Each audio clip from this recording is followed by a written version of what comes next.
Pemirsa, 2 unit ruko di Gampong Prada, Kecamatan Syah Kuala, Kota Banda Aceh ludes terbakar Selasa siang. Awalnya api muncul dari lantai 2 warung nasi uduk Blok M menjalar hingga ke lantai bawah dan toko sebelahnya. Api dapat dipadamkan setelah 6 unit armada kebakaran dikerahkan. 2 unit ruko usaha warung nasi uduk Blok M milik Ramadan dan usaha fotokopi milik Hidayati nyaris ludes terbakar di Jalan T-nya Arif, Gampong Prada, Kecamatan Syah Kuala, Banda Aceh.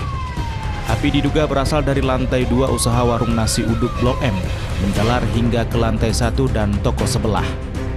Petugas yang menerima laporan pukul 10.30 waktu Indonesia Barat langsung bergerak ke lokasi dengan mengerahkan sebanyak 6 unit armada kebakaran.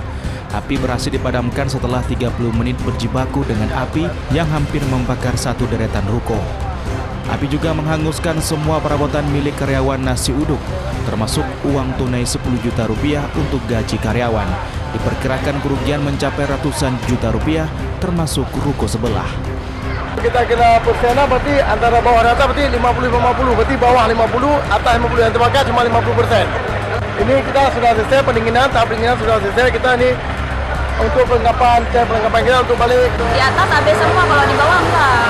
Di bawah masih kayak biasa, karena apinya dari atas kan. Memang ada orang lihat kalau di atas kebakaran, baru kami keluar semua. Kebakaran diduga disebabkan oleh konsleting listrik.